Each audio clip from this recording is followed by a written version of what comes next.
ठाकुर जी सब ब्रजवासियों को लेकर के गोवर्धन पहुंचे।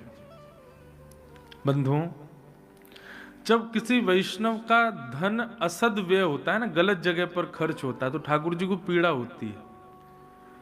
कोई व्यक्ति अनधिकारी स्थान को प्रणाम करता है, अनधिकारी स्थान पर जाकर समय व्यर्थ करता है, धन को व्यर्थ करता है, ठाकुर जी को बड़ी पीड़ा होती है। लेकिन वो व्यक्ति यदि किसी भी उपाय से ठाकुर जी को नतमस्तक होगा तो ठाकुर जी निश्चित उसकी रक्षा करेंगे, उसको वहां से हटाएंगे। और किसी भी उपाय से ठाकुर जी से जुड़ा नहीं है तो फिर ठाकुर जी भी कहेंगे लगे रहो भैया, यहीं प्रणाम करते रहो, यहीं धन का व्यय करते रहो। जैसे कई लोग न जाने कैसे कैसे देवता और कहां कहां जाकर के क्या क्या मनोकामनाओं की पूर्ति के लिए न जाने क्या क्या करते हैं।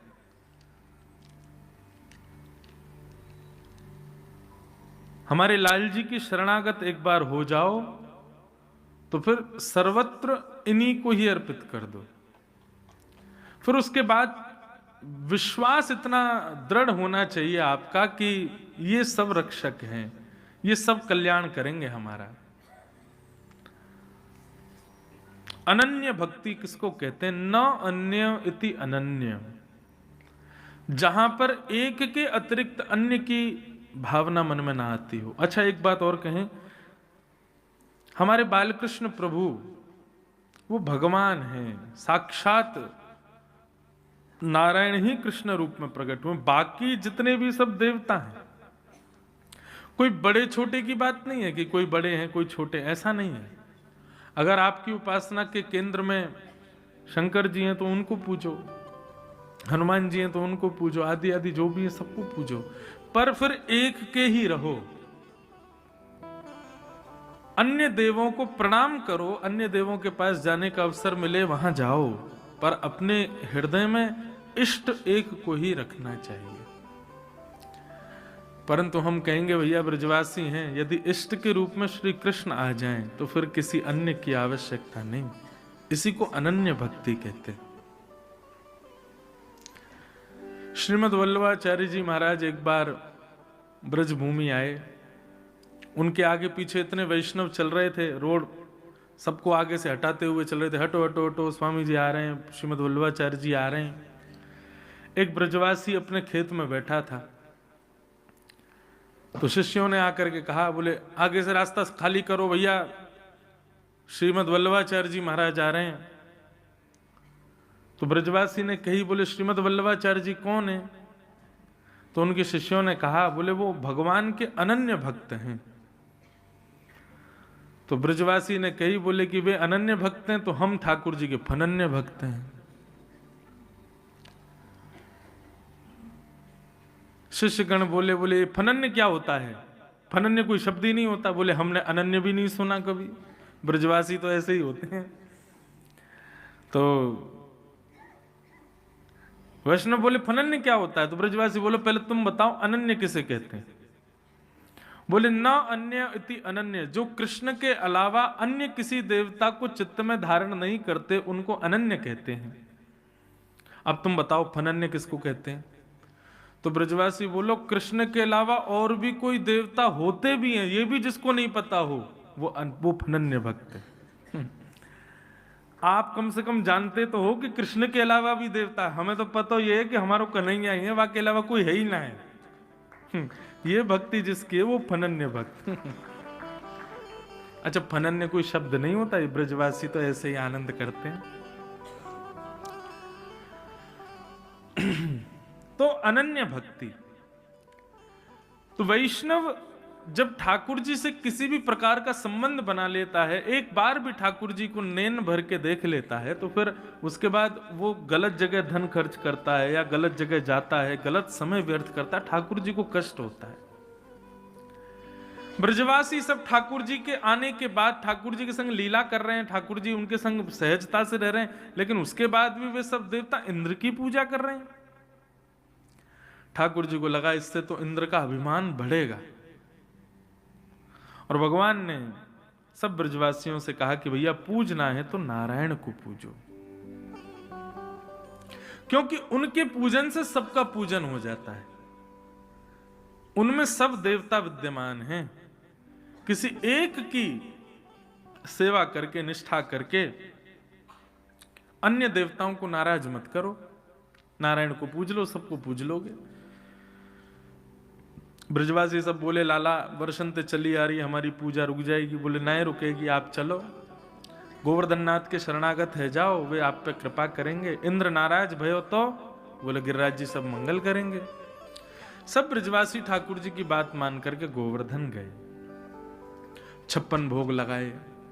ब्रजवासियों ने परिक्रमा करी और परिक्रमा करके जैसे ही लौट करके आए, गोवर्धन नाथ को प्रणाम किया। जैसे ही प्रणाम करके सबन ने नेत्र उठा करके देखे तो महाराज 7 कोस लंबे चौड़े गिरिराज पर्वत के ऊपर 4 भुजा वाले श्री गोवर्धन नाथ प्रकट है गए। बोलो गोवर्धन नाथ की। 4 भुजा वाले ठाकुर जी प्रकट है गए। लाओ ब्रजवासियों भोग, लाओ ब्रजवासियों भोग, लाओ ब्रजवासियों भोग। सब ब्रजवासियों से कहने लगे अपने अपने घर की सामग्री लाओ भैया, खवाओ। सब ब्रजवासी बड़े आनंद में भर गए। बोले लाला तेरो देवता तो सांचो है, देख प्रकट है गया। ब्रजवासी तो ऐसे बेचारे जाके गिरिराज जी की भुजा ने पकड़ पकड़ के देख रहे, मोम की तो ना है, असली है ना चारों। बोले हाँ लाला सांचो देवता असली है, आते आके। सब ब्रजवासी। अच्छा एक बात बताऊं बंधु, मैं कथाओं में कहता हूं, ब्रजवासियों से प्रीति का कारण एक यह भी है कि ब्रजवासी बड़े सीधे हैं, बड़े भोले हैं। ठाकुर जी को अपने प्रिय वैष्णव भक्त में विद्वत्ता चाहिए नहीं, पवित्रता चाहिए नहीं, बहुत गुण चाहिए नहीं, भोलापन चाहिए। बोले हाँ, सरलता, सहजता, भोलापन। इतना भोला, इतना सहज। मैं कहता हूं चतुर शिरोमणि व्यक्ति जो होते हैं, बहुत चतुराई जिनके अंदर होती है, वो जीवन में कभी ठाकुर जी को प्राप्त नहीं कर पाएंगे। बहुत बुद्धिमान जो होते हैं, आप कहोगे महाराज जी गलती है हमारी कि हम बुद्धिमान हैं। बुद्धिमान मीराबाई नहीं थी, सूरदास नहीं थे, तुलसीदास, सब बुद्धिमान थे, लेकिन संसार के प्रति बुद्धित्व को प्रयोग नहीं करते थे। संसार के विषयों से बचा कैसे जाए उसमें बुद्धि का प्रयोग करते थे। हमको ज्यादा विषयों में पढ़ना ना पड़े उसके लिए बुद्धि का प्रयोग करते थे। और हमारी बुद्धि कैसी है, हम ज्यादा से ज्यादा संसार के हो जाएं उसमें बुद्धि का प्रयोग करते हैं। कोविड में सबके ऑफिसेस बंद हो गए, काम धंधे रुक गए, सबने दिमाग चलाने शुरू कर दिए कि क्या करें, कैसे करें, कहां से पैसा कमाएं। ठीक है, जीवन यापन के लिए आवश्यक है, पर कई लोगों ने तो ऐसे ऐसे कार्य भी अपना लिए कि जिनको बहुत चतुराई से कर दिया गया। बस चतुराई थी उसमें और कुछ नहीं था। कहने की अभिप्राय ज्यादा किसी वाक्य को कह के किसी के हृदय को ठेस क्यों पहुंचाएं, पर इतनी बात है कि ज्यादा चतुराई ठाकुर जी को प्रिय नहीं है। सहज रहो, सरल रहो, ज्यादा श्रेष्ठता में मत रहो, ऐसी बात। भगवान ने सब ब्रजवासियों के हाथ से उनके घर के प्रसाद गोवर्धन रूप में स्वीकार किए। ब्रजवासी बोले लाला, बोले हाँ, बोले जो गोवर्धन देवता तेरे जैसा लग रहा हो, बिल्कुल तेरे भी अगर 2 भुजा प्रकट कर दी जाए और नेका श्रृंगार और बढ़ा दिया जाए तो ऐसा लगेगा तू ही खड़ो है का सामने। लाला ये तेरो चेहरा काई को मिल लो इनते। बोले हम एक ही गैया को दूध पीवे, मैं यही गैया चरावे आऊं, मेरी गैया को दूध जे बाबा पीवे गोवर्धन नाथ, और भाई गैया को मैं पीऊं, या हमारे हम दोनों उनको चेहरा मिल लो है। ब्रजवासी बोले एक ही गैया को दूध पीवे तो चेहरा मिले, ऐसा कैसे, ऐसा क्या लाला? ए देख मधुमंगल, तू और तेरी बहन दोनों ने अपनी मैया को दूध पियो। बोले हाँ, तुम दोनों को चेहरा मिले कि ना मिले? मधुमंगल बोला हाँ मिले तो है। बोले ऐसे ही एक ही गैया को दूध मैंने पियो भाई को, या गोवर्धन नाथ ने पियो, या हमारो चेहरा मिले। भगवान का सबसे चतुर सखा है, उसका नाम श्रीधाम है।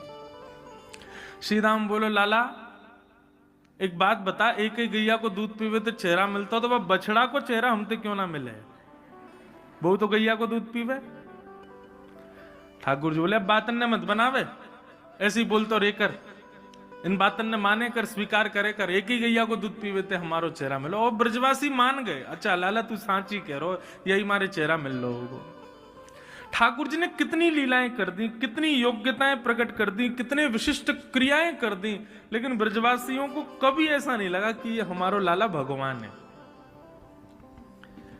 सब ब्रजवासियों के यहाँ के प्रसाद को ग्रहण किया। इंद्र को जैसे ही पता चला मेरी पूजा बंद हो गई, अभिमान के कारण इंद्र ने मेघमालाओं को आज्ञा कर दी पूरे ब्रजमंडल को डुबो दो, इतनी वर्षा करो। काले काले बादलों ने आकर के गरजना शुरू किया।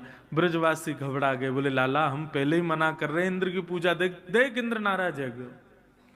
ठाकुर जी बोले चिंता मत करो, जिनकी शरण में आए हो उनको प्रणाम करो। सब ने गोवर्धन नाथ को प्रणाम किया, नेत्र बंद करके सब प्रार्थना करने लगे। इतने में ही नन्हे से बाल कृष्ण 7 वर्ष की आयु है, गिरिराज जी के पास गए और गिरिराज जी को प्रणाम करके कहा कि हे भगवान अब आप बिल्कुल सामान्य हो जाओ। दोनों भुजा से एक तरफ से गिरिराज जी को उठा के भीतर प्रवेश कर गए और प्रवेश करके अपने बाम हस्त की इकन्नी उंगली के नख पर ठाकुर जी ने 7 कोस लंबे चौड़े गिरिराज पर्वत को धारण कर लिया।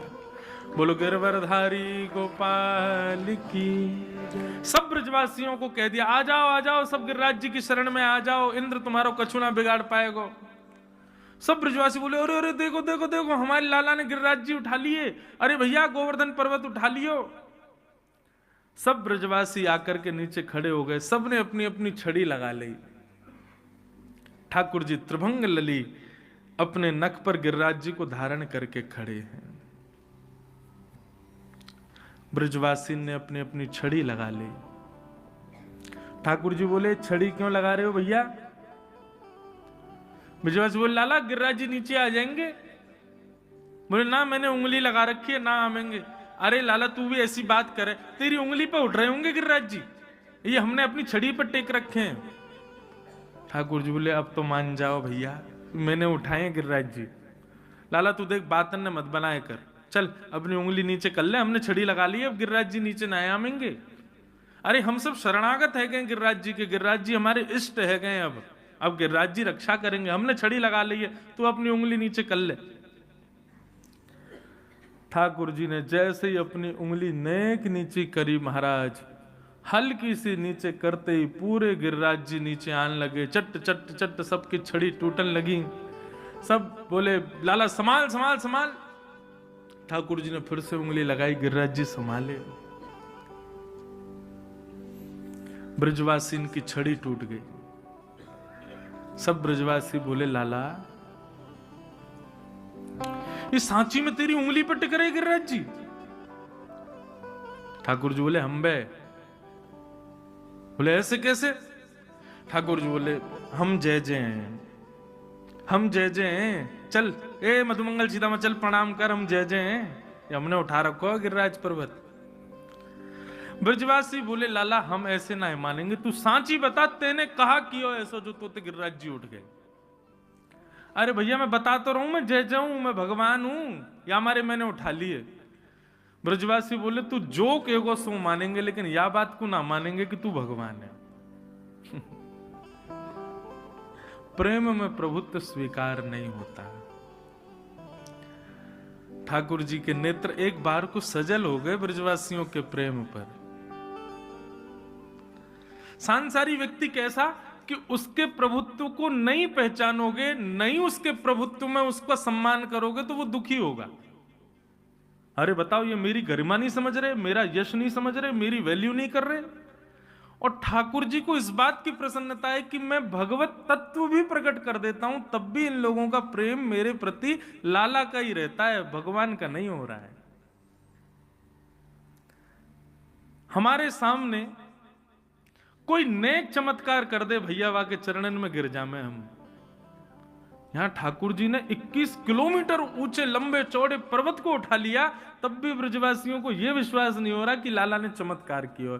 लाला बता दिए गिरिराज जी कैसे उठाए थे। कछु माखन को बल बढ़ो, कछु गोपन करी सहाय, श्री राधे जू की कृपा सो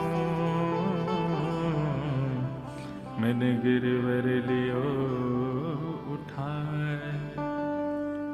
कछु माखन को बल बढ़ो, कछु तो माखन ते बल आ गयो मुंह में, और कछु गोपन करी सहाय, आप सब गोप ग्वालन की सहायता ते मैंने गिरिराज जी उठाए। ब्रजवासी सब बोले लाला हमने क्या सहायता करी तेरी? ठाकुर जी बोले गिरिराज जी जब प्रकट भये तो आप सबरे उनकी शकल मोते मिला रहे, तो कभी उनको देखो मुंह को देखो, उनको देखो मुंह को देखो, तब जब आप मुंह को देख रहे हैं ना तो आप सबन की शक्ति मोह में आ गई और मैंने गिरिराज जी उठा लिए। आप सबन के बल से मैंने गिरिराज जी उठाए हैं, आप सबन की देखवे की वजह से आप सबन की शक्ति मोह में आई है, या मारे मैंने गिरिराज जी उठा लिए। ठाकुर जी ने पूरा श्रेय ब्रजवासियों को दे दिया। ब्रजवासी बोले लाला तभी तो हम कह रहे आजकल कमजोरी कहां आ गई हम में, आजकल इतनी जल्दी हम हांफन क्यों लगे हैं, इतनी जल्दी घबराहट सी है जाए। अब तो चली ये जितनों घी खामे, मक्खन खामे, शहद खामे, सबन को बल तो लाला चोरी कर ले। सही कह रहा हो लाला, हम लाखों ब्रजवासी के बलते ही तेरी उंगली ने गिरिराज जी उठाए हैं। बोले हाँ आप सबन ब्रजवासी। आप महाराज ब्रजवासी बोले खोलो भैया घी के पीपा, भट्टी चलाओ, बढ़िया सामग्री बनाओ, प्रेम से सामग्री बना बना के हम लोग पाते जाएंगे और लाला को देखते जाएंगे। सो हम पाएंगे, शक्ति जितनी बनेगी सब लाला में चली जाएगी। श्री राधे जू की कृपा सो मैंने गिरवर लियो उठा। श्री राधा रानी हमारी किशोरी जी भगवान के आह्लादनीय शक्ति हैं, उन्हीं की कृपा से ही गिरिराज जी उठाए हैं। आह, जयदेव महाप्रभु कहते हैं अभिनव जलधर सुंदर धृत मंदर ए, श्री मुख चंद्र चकोर जय जय देव हरे। जयदेव महाप्रभु कहते हैं अभिनव जल के समान जिनका वपुः यानी जिनका अंग है, ऐसे ठाकुर जी अपने भुजा पर मंदर यानी कि पर्वत को धारण करते हैं। किसकी कृपा से धारण करते हैं? बोले श्री राधा मुख चंद्र चकोर जय जय देव हरे। बंधुओं, मैं एक भाव कहा करता हूं कथा में कि जयदेव महाप्रभु जगन्नाथ जी से जाकर के बोले जगन्नाथ जी आपने गिरिराज जी 7 दिन 7 रात्रि तक क्यों धारण किए? ठाकुर जी बोले वर्षा कर रहा था इंद्र इसलिए धारण किए। बोले नहीं, आप चाहते तो 5 मिनट में पूरी लीला पूर्ण कर सकते थे। आपकी भ्रगुटी टेढ़ी होने पर इंद्र की मजाल कि वो ब्रज पे वर्षा कर दे। आपके चाहने से पूरा ब्रह्मांड हंसता है, आपके चाहने से प्रलय हो जाता है, आपके चाहने से इंद्र के भी 1000 जन्म हो जाते हैं।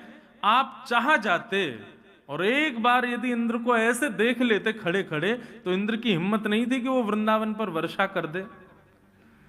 इंद्र 7 दिन 7 रात्रि तक बरसाता रहा और आप ऐसे ही खड़े रहे।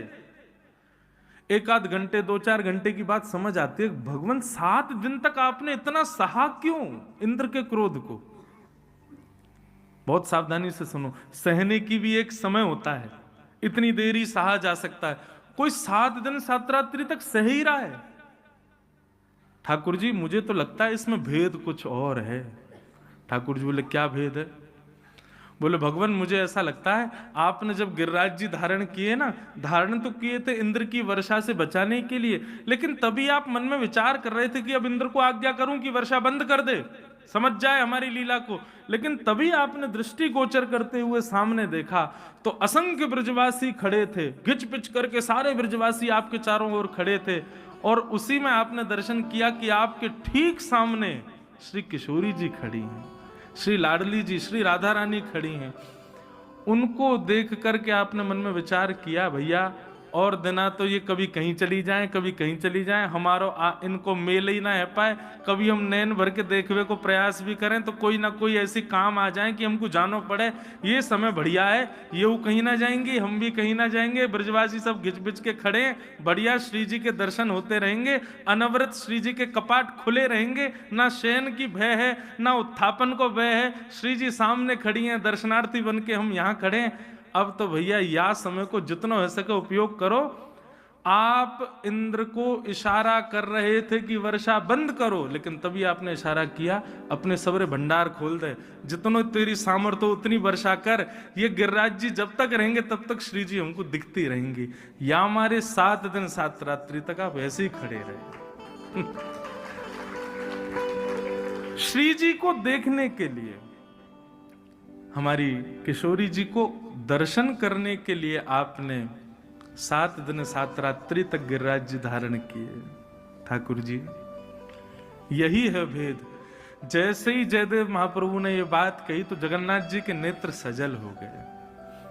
और इस अष्टपदी में जहां जय जगदीश हरे गाना था, वहां पर जगन्नाथ जी ने गाया जय जय देव हरे।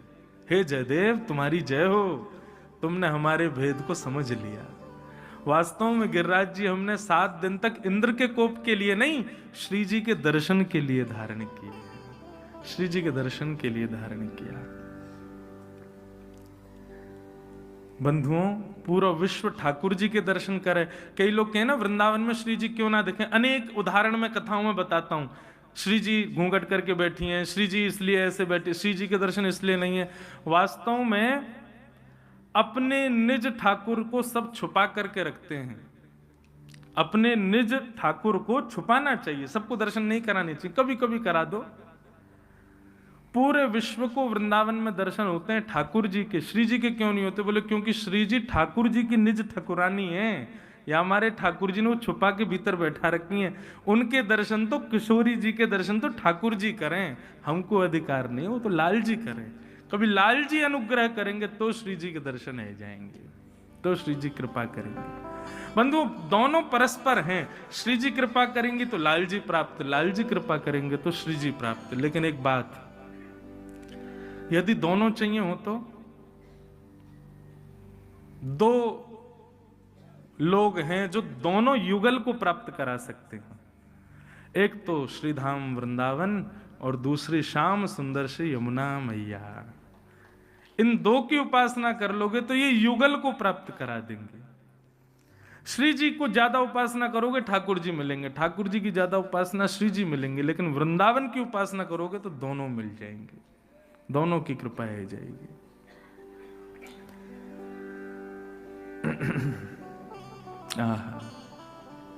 ऐसी श्री जी को हम प्रणाम करें। एक अभी गोवा में कथा चल रही थी कुछ दिन पहले, तो वहां एक पद लिखा मैंने, अभी तक गाया नहीं, लेकिन आज मन हो रहा है कि वृंदावन पधारे तो आज गा देते हैं। श्री जी के लिए है, सब लोग गाना। हाँ, पहली बार सुन रहे हो आप लोग भी। राधिका रानी जी, वृषभानु दुलारी जी, राधिका रानी जी, वृषभानु दुलारी जी, राधिका रानी जी, वृषभानु दुलारी जी, राधिका रानी जी, वृषभानु दुलारी जी।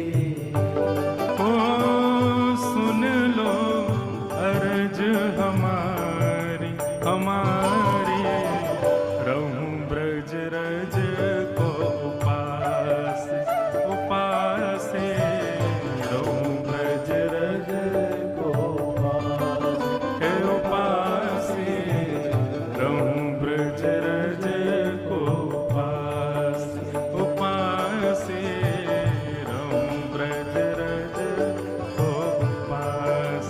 गाओ राधिका रानी जी, वृषभानु दुलारी जी, राधिका रानी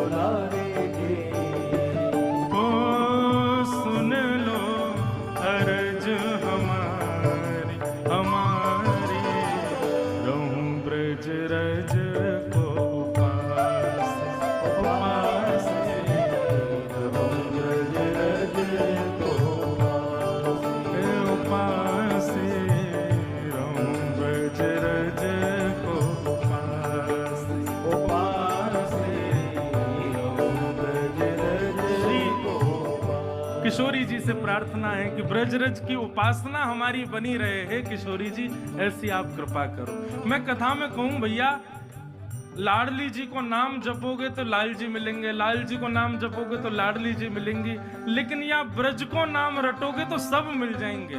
यमुना जी भी मिलेंगी, किशोरी जी भी मिलेंगी, लाल जी भी मिलेंगे, संत भी मिलेंगे, ब्रजवासी भी मिलेंगे, गिरिराज जी भी मिलेंगे, सब मिल जाएंगे यदि वृंदावन को स्मरण करोगे तो। ऐसी श्री जी से प्रार्थना कि या ब्रजरज की उपासना हमारी बढ़े, ऐसी कृपा हम पर करो। और ब्रज में कहाँ कहाँ करना चाहिए वो सब भाव से कहियो।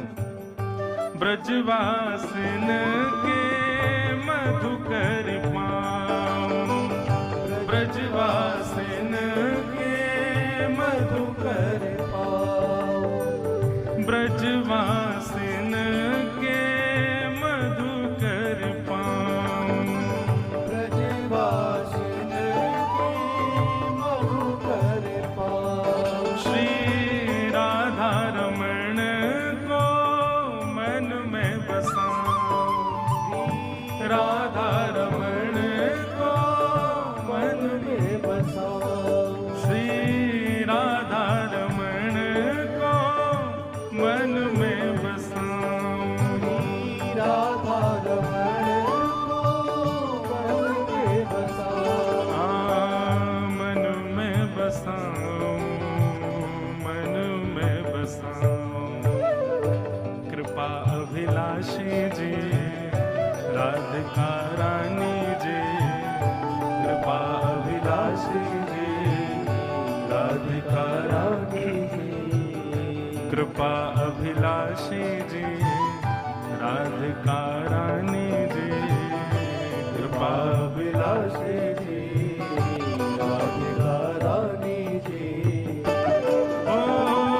सुन लो अर्ज हमारी हमारी, रहूं ब्रज रज को पास उपास, रहूं ब्रज रज को पास उपास, रहूं ब्रज रज को उपास उपास, रहूं ब्रज रज को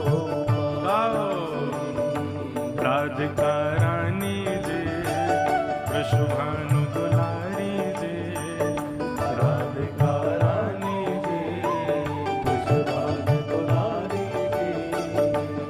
ओ सुन लो अर्ज हमारी हमारी, रहूं ब्रज रज को पास उपास, रहूं ब्रज रज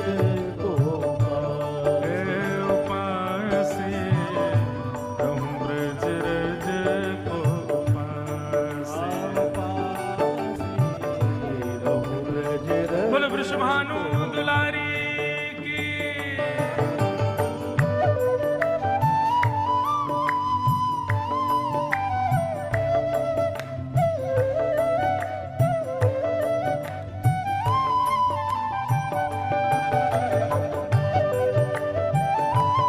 बोलो वृंदावन धाम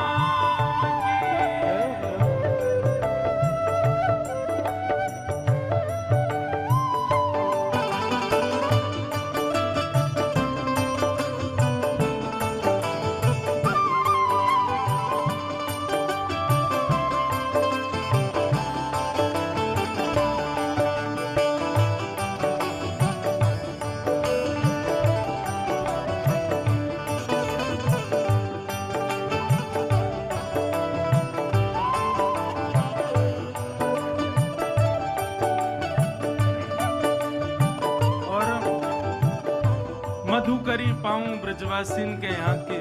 हे श्री जी, राधा रमन जी को चित्त में बसाऊं, मधुकरी पाऊं ब्रजवासिन के। और कहा करूं, ऐसी कृपा करियो लाडली जी। मंगला उठ यमुना जी जाऊं, मंगला उठ यमुना जी जाऊं, मंगला उठ यमुना जी जाऊं,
अच्छा, मधुकरी मिल गई, मंगला की सेवा, यमुना जी के दर्शन और श्री राधा वल्लभ जी की झांकी भी मिल गई। और कहा चाहिए, ब्रज में ये नियम है ब्रज के, मधुकरी पाओ, मंगला में उठकर यमुना जी दर्शन, राधा वल्लभ जी के दर्शन करो। और कहा चाहिए, रसिक जनन की संगत पाओ, रसिक जनन की संगत पाओ, रसिक जनन की संगत पाओ, रसिक जनन की संगत पाओ। और श्री कुंज बिहारी संग नेह लगाऊं, कुंज बिहारी संग नेह लगाऊं, प्यारे बांके बिहारी संग नेह लगाऊं, बांके बिहारी संग नेह लगाऊं। ऊंचे मतवारी जे, ऊंचे महलन वारी जी, कीरत सुत प्यारी जी, ऊंचे महलन वारी जी, कीरत सुत प्यारी जी। ओ सुने लो अरज हमारी, हमारी, रहूं ब्रज रज को पास, पासे, रहूं ब्रज रज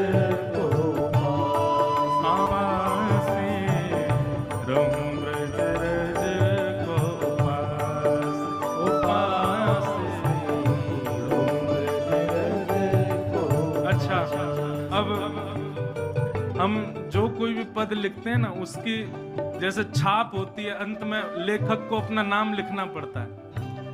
पर हमने एक विचार किया कि हम जो भी भाव आते हैं ना मन में, वो हमारे नहीं है, लाल जी के हैं। हमारे लाल जी, आज लाल जी भी आएंगे कथा में। ये मुझे पहले नहीं पता था, मैं जब यहाँ से घर गया हूँ तब पता चला कि आज लाल जी को आना है। तो अभी आएंगे, उनके दर्शन भी होंगे। तो उन्हीं की रचना, ये उन्हीं की रचना, वृंदावन रसामृत, राधा रमणम हरे हरे, सब हमारे लाल जी की रचना है। तो हमारे पदों के अंत में छाप भी श्री लाल जी की है। अंतिम पंक्ति कितनी सुंदर है, ब्रजवासीन के घर की मधुकरी पाके, यमुना जल में स्नान करके, राधा वल्लभ राधा रमण बांके बिहारी के दर्शन करके, संतन की संगति पाके, अंतिम इच्छा क्या है हमारी?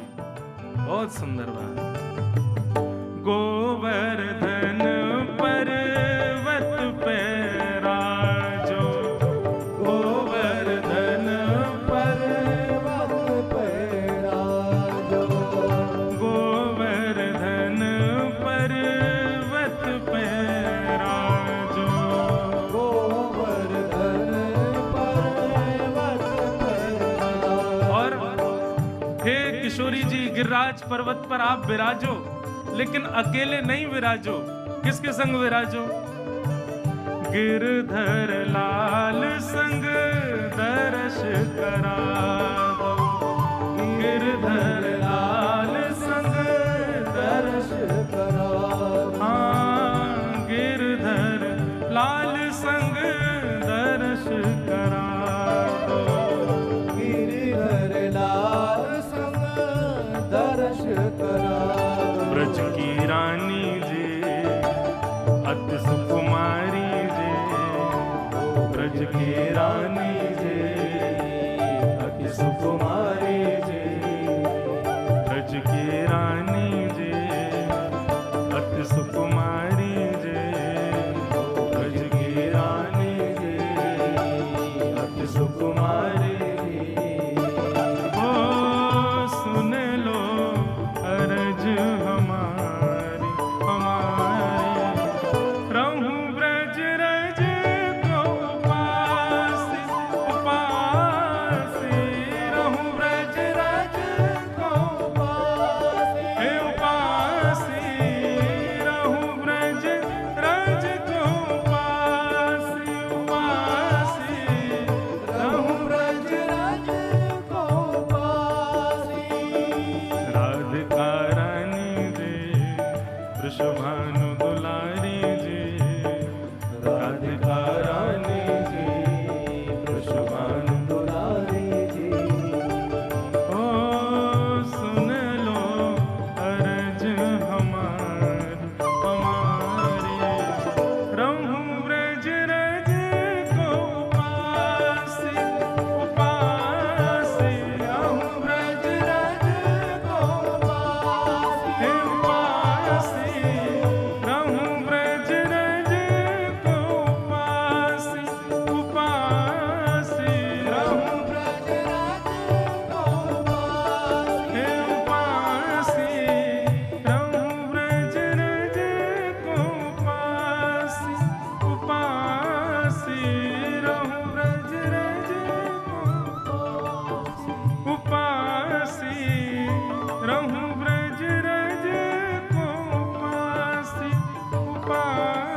वृषभानु के जमाई की जय जय श्री राधे। ऐसी राधिका रानी जी हमारी कृपा करें। ब्रज में ये नियम होने चाहिए। ब्रजवासिन के मधुकर पाऊं, पहला नियम। अच्छा, मधुकरी पाने में सबसे बड़ी बात क्या है कि व्यक्ति दीन बनता है। वृंदावन की रसोपासना में दीनता बहुत आवश्यक है। अब आप यहां होटल में खाओ, रेस्टोरेंटों में खाओ, दीन थोड़ी बनोगे, लेकिन किसी ब्रजवासी के द्वार पर खड़े इंतजार करे, अंजलि में मांगोगे, दीन बनना पड़ेगा। दीनता। तो इसलिए मधुकरी, हमारे ब्रज के कितने बड़े बड़े संत आज भी मधुकरी पाते हैं, क्योंकि मधुकरी पाने से दीनता आती। अहम शून्य हो जाओगे। ये ऐसे ही नहीं है कि बस कहीं चली आ रही बात करनी है हमको, नहीं। ब्रजवासियों घर का पाओ, मांग करके पाओ, अंजलि में, कोई थाली आली नहीं, ऐसे हाथ फैला के। ब्रजवासिन के मधुकर पाओ और श्री राधा रमण को मन में बसाओ। वृंदावन में नाम जप करने से, वृंदावन में अन्य साधन करने से ठाकुर जी चित्त में विराजेंगे, कंफर्म नहीं है। लेकिन वृंदावन में किसी ब्रजवासी के घर की झूठन मधुकरी पालोगे और नेत्र बंद करके ठाकुर जी का ध्यान करोगे, तुरंत ठाकुर जी प्रकट हो जाएंगे। वृंदावन में मधुकरी की श्रेष्ठता है, पहला नियम। दूसरा, मंगला उठ यमुना जी जाऊं। एक हमारे बिहारी जी के गोस्वामी, पूज्य श्री केडी गोस्वामी जी, आज भी विराजते हैं, लाल जी की सेवा करते हैं। उन्होंने एक बार मुझसे एक बात कही, वे लाला, मैंने उनसे कही, मैंने कि आप बिहारी जी की सेवा करो, बिहारी जी को अपने हाथन से स्पर्श करो, ने कछु अपना अनुभव बताओ। मैंने कहा, आपने बिहारी जी में कभी लाल जी के दर्शन किए या लाडली जी के कभी कृपा भई, कछु मोको बताओ। हम तो ऐसी संतन ने और पुजारी ने और सब हमारे जो गोस्वामी, इनके संग में ऐसी बात ही करूँ, मोको कछु बताओ, कछु आपको अनुभव भयो हो। तो उनने एक बात बताई कि एक बार बोले, लाला, रात में मैं बिहारी जी की शयन करा करके, शयन जब करा रहा हूं, मालिश कर रहा हूं इत्र की, तो वास्तव में मुंह को बस ये रही कि हे बिहारी जी, आपकी इतनी सेवा करिए, आप कभी कृपा करो, कभी अपना अनुभव कराओ। बोले, मैं ये शयन कराते समय ये भावना रख रहा हूँ, वाके बाद में जाके सो गए। मेरो नियम है लाला, मैं रोज 3 बजे 4 बजे उठ के यमुना जी पे जाऊं और श्री यमुना जी के तट पे थोड़ा टहलूं, ऐसे घूमते जाऊं आगे तक। मैंने कहा, अच्छा। फिर बोले कि मैं जैसे सुबह उठ करके, रात में बिहारी जी की सेवा करी, सुबह उठ के 3-4 बजे यमुना जी पे गयो टॉर्च लेके, और श्री यमुना जी को प्रणाम करके वाकी रज में बालुका में चलन लगो। थोड़ी दूर लाला सुंदर चंदन की सुगंधी आने लगी। तभी मैंने कहा, देखो टॉर्च थे कि श्री यमुना जी की बालुका में छोटे छोटे चरण बने हैं, श्री जी के और ठाकुर जी के। और ऐसे नहीं कि एक संग वो चरण हैं, ऐसे मानो जैसे चल रहे हों। बोले छोटे छोटे चरणारविंद, उनकी आकृति अलग। जैसे श्रीमद् भागवत में वर्णन है कि ठाकुर जी के चरणों में चिन्ह बने, वज्रांकुश ध्वज सरोरुहलांचनाड्यम, वज्र बना है, चक्र बना है, ध्वजा बनी है ठाकुर जी के चरणों के तलवे पर। बोले ऐसी छवि उन चरण चिन्हों में दिख रही थी। उनने मुझे आज्ञा करी, बोले लाला, यही अनुभव भयो, मैं तो से कहूँगा, कभी श्री जी और ठाकुर जी के प्रत्यक्ष अनुभव करने हो ना, तो सवेरे सवेरे भोर में मंगला में यमुना जी चले जाइयो, भले ही स्नान मत करियो, यमुना तट पर घूमते रहियो, कछु तो अनुभव श्री जी कराएंगी। आज भी ब्रह्म मुहूर्त में श्री ठाकुर जी विचरण करते हैं यमुना तट पर। तो मंगला उठ यमुना जी जाऊं और श्री राधा वल्लभ की झांकी पाऊं। मंगला में सबसे श्रेष्ठ दर्शन हमारे श्री राधा वल्लभ जी। पूरे दिन दर्शन श्रेष्ठ हैं, पर मंगला के सबसे विशेष। और अभी तो खिचड़ी भोग प्रसादी पतना शुरू भई कि नहीं, अभी है गई होगी राधा वल्लभ जी में। ऐसी मधुर खिचड़ी बने सवेरे सवेरे ठाकुर जी के, सुबह ही सुबह 2 बजे से बननी शुरू हो जाए, मंगला में भोग लगे ठाकुर जी को। पहली उपासना ब्रज में मधुकरी, दूसरी उपासना यमुना जी मंगला में दर्शन, तीसरी रसिक जनन की संगत पाऊं। वृंदावन में कोई ऐरे गहरे इनको मित्र मत बनाइयो भैया, वृंदावन में सखा बनाने हो तो रसिकन को ही बनाइयो, जो नित्य बिहारी जी, नित्य राधा वल्लभ, नित्य राधा रमण और इन्हीं के चरित्रन में ही डूबे रहे, ऐसे वैष्णवन को अपनो सखा बना लियो वृंदावन में। आप लोग बाहर के रहवे वाले हो, वृंदावन में यदि कोई एक ब्रजवासी आपको सखा बन जाए तो यूं ही समझियो साक्षात लाल जी हमारे सखा बन गए। वह ब्रजवासी के रूप में लाल जी नहीं हमारो सखत स्वीकार कियो है। तो पहली सेवा मधुकरी, दूसरी सेवा यमुना जी, तीसरी सेवा रसिक जनन की संगति। और कुंज बिहारी संग नेह लगा, श्री कुंज बिहारी संग नेह लगा। ये तीन कार्य यदि वृंदावन में रह के कर लिए, मधुकरी, मंगला यमुना जी भ्रमण और रसिक जनन की सेवा, इन तीनों को परिणाम कहाँ मिलेगा? तब हमारे लाल जी कह रहे हैं, गोवर्धन पर्वत पे राजो। बंधुओं, गिरिराज जी जो है ये नित्य श्यामा शाम की लीला भूमि है। किशोरी जी और ठाकुर जी अधिकतर मिलन के लिए गोवर्धन पे ही जाते हैं। श्री गिरिराज जी सबसे प्रिय है ठाकुर जी का और किशोरी जी का। इन तीनों उपासनान को करोगे तो अंतिम क्षण में कहा दर्शन होगो? गोवर्धन पर्वत पे राजो। और अकेले नहीं, गिरधर लाल संग दर्श करा दो। दोनों युगल हमको एक संग दिख जाएं। यही ब्रज की उपासना है, यही रज की उपासना और यही रस की उपासना है। लेकिन ये संभव तभी होगा कब? जब किशोरी जी अनुग्रह करें। इसीलिए राधिका रानी जी, वृषभानु दुलारी जी, सुन लो अरज हमारी हमारी, रहूं ब्रज रज को पास। बंधुओं, हमारे वृंदावन में एक संत हुए। जब वो बहुत वृद्ध हो गए ना, तो उनके शिष्यों ने पूछा, गुरुजी आपकी कोई इच्छा अंतिम हो तो हम पूर्ण कर देंगे। तो उन्होंने अपने सब शिष्यों को बुलाया और सब शिष्यों से पता है क्या कहा? बोले, आप लोग पहले वचन दो, हमारी जो अंतिम इच्छा उसको पूर्ण करोगे। सब शिष्यों ने कहा, गुरुजी हमारा अध्यादेश है कि हम आपकी आज्ञा माने।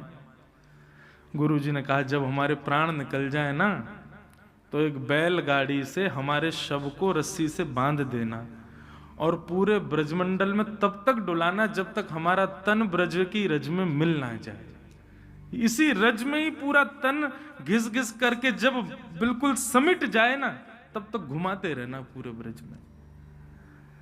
सब शिष्यों के नेत्र सजल हो गए, बोले ये कैसे संभव है? लेकिन जब उनके प्राण, जब भगवत धाम को उनकी प्राप्ति हुई, तो शिष्यों ने थोड़ी इच्छा पूर्ण करी और यमुना जी के तट पर उनका शव बैलगाड़ी से बांध के थोड़ी दूर तक रखा। फिर उसके बाद संस्कार करके जो उनकी राख थी उसको ब्रज के अन्य अन्य अन्य क्षेत्रों में सब जगह वितरित कर दिया। ऐसा है बंधुओं ब्रज और उसकी रज की उपासना। बहुत ऊंची स्थिति है भैया। या जाने कहां गंवार, गंवारन के समझ में ना आवे, पढ़े लिखे इनके बस की बात ना है वृंदावन को समझनो। या के काजे तो भोलो बननो पड़ेगो, या के काजे तो बुद्धू बननो पड़ेगो, या के काजे तो भोंदू बननो पड़ेगो, तब वृंदावन समझ में आएगा। बोलो वृंदावन बिहारी लाल की जय। यही तो बात है। और जगह आपको अगर एंट्री करनी है तो आपके पास डिग्री होनी चाहिए, श्रेष्ठता होनी चाहिए। वृंदावन में एंट्री करनी है तो आप जितने भोंदू उतने बढ़िया एंट्री मिलेगी वृंदावन में। जितने सरल, जितने सहज, जितने सरलता रहेगी उतनी जल्दी ठाकुर जी स्वीकार करें। ठाकुर जी ने गिरिराज जी धारण किए। 7 दिन 7 रात्रि बाद पुनश्च गिरिराज जी को विराजमान किया। इंद्र ने आकर के क्षमा मांगी, भगवान ने इंद्र को क्षमा कर दिया। ब्रह्मा जी प्रकट हो गए, मेरो का दोष, मोह को क्षमा नहीं किया आपने, और ये इस इंद्र को क्षमा कर दिया आपने। ब्रह्मा जी बोले तेरी करनी और इंद्र की करनी में अंतर है। बोले क्या? दोनों ने आपके रूप को नहीं समझा, दोनों ने आपकी सत्ता को ना समझ के आपके ऊपर आक्रमण किया, उसको आपने क्षमा कर दिया, मुझको नहीं किया। क्यों? ये पक्षपात क्यों ठाकुर जी? भगवान बोले मेरी सत्ता नहीं समझो कोई बात नहीं, पर मेरे वैष्णवों की समझो। ब्रह्मा जी आपने मेरे ग्वाल वालों को ऐसा काम किया कि वो मुझसे दूर हो गए, लेकिन इंद्र ने ऐसी वर्षा करी कि मैंने गिरिराज जी उठाए, सब ब्रजवासी मेरे पास आ गए, सब मेरे समीप आ गए। ये तो और याने ऐसा कर दियो कि जो नेकाद भी दूर है वो भी मेरे पास आ गए। या हमारे मैंने इंद्र को क्षमा किया है। या की करनी से मैं प्रसन्न हूं, क्योंकि या की करनी से सब ब्रजवासी मेरे समीप आए। तब इंद्र को भगवान ने क्षमा किया। गायों ने भगवान का आकर के अभिषेक किया और भगवान का नामकरण किया। ठाकुर जी का नाम गायों ने रखा गोविंद। ये गोविंद नाम गायों ने रखा है ठाकुर जी का। गैया मैया ने नाम गोविंद रखा है।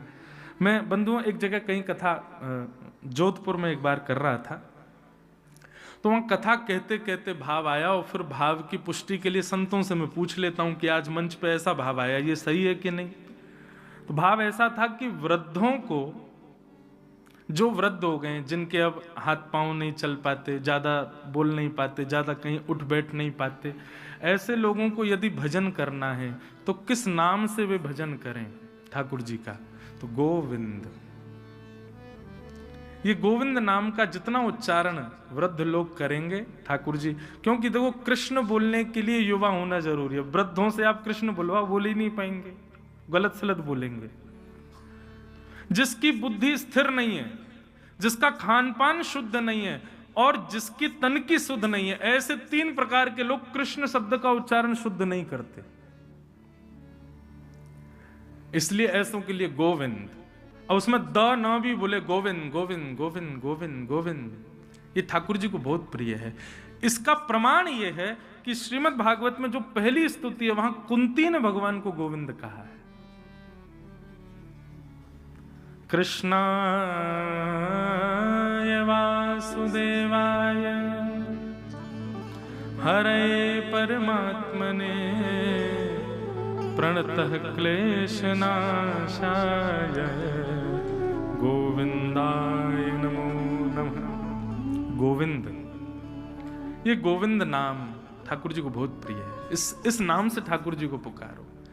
आप अपने नाम जप में कोई भी नाम कहो, लेकिन एक बात हमारी सुनो, जब कभी बहुत विषम परिस्थिति, बहुत भयानक भयावह स्थिति आ जाए और बस लगे कि अब क्या करें, तब गोविंद गोविंद गोविंद गोविंद गोविंद गोविंद गोविंद, और बस उस समय त्रिभंग लली ठाकुर जी का स्मरण करके गोविंद नाम का उच्चारण करो। निश्चित है ठाकुर जी उस विषम परिस्थिति से आपको पार करेंगे, निकालेंगे। पर ऐसे नहीं कि कभी भी लग गए महाराज, कोई छोटी मोटी यहाँ कहीं पैसा मिल रहे हो, कोई कार्य में आपके घर को फायदा हो रहा, वहीं गोविंद गोविंद लग गए, नहीं, ऐसे नहीं। वृंदावन जाने का प्लान बन गया लेकिन किसी कारण से कैंसिल हो रहा है, तब करो गोविंद गोविंद गोविंद गोविंद गोविंद, ठाकुर जी मंगल करेंगे। भक्ति साधन में कोई बाधा बने तब ठाकुर जी को, हम तो कहते हैं भाई संसारिक विपत्ति आए तब ठाकुर जी को परेशान मत किया करो, उनको याद करके। आपके प्रारब्ध है, अपने आप भोगो। क्यों ठाकुर जी के पास जा रहे हो बार बार? ठाकुर जी को तो उस विपत्ति में याद करो जब आप भक्ति साधन करना चाहते हो और कोई सांसारिक रुकावट आ रही हो, तब ठाकुर जी को कहो। मैं तो उन लोगों से भी प्रार्थना करता हूं जो ठाकुर जी के सामने रो जाते हैं। काहे को रोते हो भाई? ठाकुर जी को एक बार देख रहे हो तो प्रसन्न मुद्रा में देखो ना। हाँ, वो बात अलग है कि रुके ही नहीं नेत्रों से नीर, अपने आर्तों के लिए कभी ठाकुर जी के आगे मत रो। एक बात कहें, आप जब अपने पीड़ा के कारण ठाकुर जी के आगे कोई प्रार्थना करते हो या रुदन करते हो, तो एक प्रकार से आप ठाकुर जी की परम सत्ता को चैलेंज कर रहे हो कि आपको पता नहीं है कि मैं कितनी पीड़ा में हूं। ठाकुर जी सब अंतर्यामी, उनको सब पता है। उनको बताने की क्या जरूरत है कि आपकी पीड़ा क्या है? सांसारिक पीड़ाओं को स्वयं भोगिए, ठाकुर जी को उसके लिए परेशान मत कीजिए। हाँ, भक्ति में कोई बाधा आ रही हो तब ठाकुर जी से प्रार्थना करो। हमारा सिद्धांत तो भक्ति पथ का यही कहता है। हम अपने कर्म का भोग भोग रहे हैं, उसमें ठाकुर जी को क्यों उपासना कर रहे हैं कि भाई लाल जी आप हमारे जीवन के कष्ट दूर करो। ठीक है, ठाकुर जी के जब हम लोग अनुयायी बनते हैं तो अपने आप ठाकुर जी कष्ट दूर करते हैं, पर इसी के लिए उनकी उपासना मत करो, स्वयं भोगिए उसको। भगवान का नाम गोविंद रखा गया।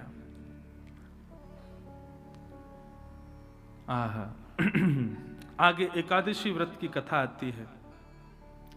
हर वैष्णव को चाहिए बंधु अपनी निष्ठा से एकादशी व्रत करे। बहुत ध्यान से सुनिए। एकादशी व्रत केवल और केवल जीव को अन्न ना देने की प्रक्रिया नहीं है।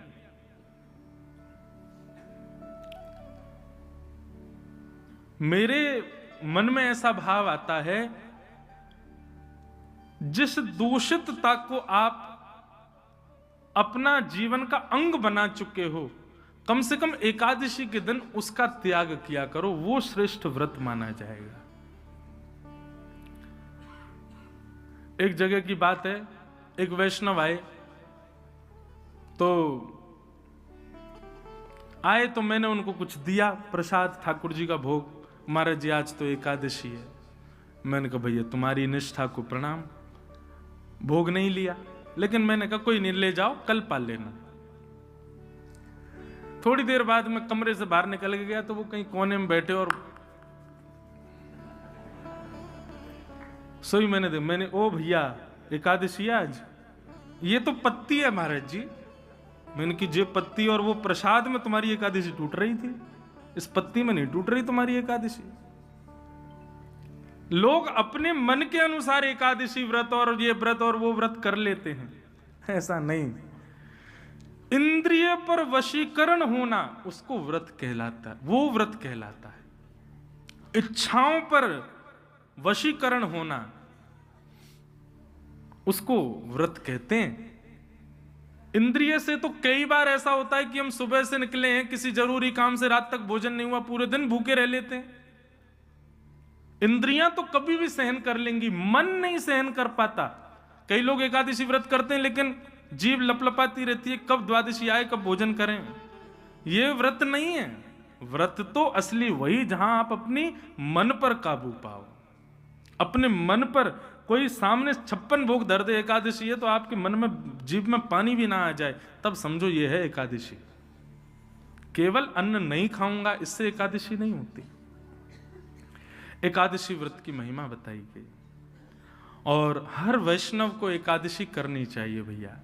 जैसे एक पतिव्रता नारी का नियम हो जाता है कि उसको करवा चौथ का व्रत रखना है, ऐसे ही आपने एक बार भी ब्रजरज माथे से लगा ली, गुरु मंत्र कान में ले लिया, वैष्णव एक बार हो गए, ठाकुर जी के एक बार हो गए, तो आपका नियम हो जाना चाहिए कि अब एकादशी रखो, एकादशी करो, एकादशी करनी चाहिए। हाँ, हमारे ब्रज की कई परंपराओं में एकादशी नहीं है, वो भाव से एकादशी ना हो तो कोई दिक्कत नहीं, लेकिन फिर भी आप अन्य वैष्णव परंपरा से हैं तो आपको एकादशी करनी चाहिए।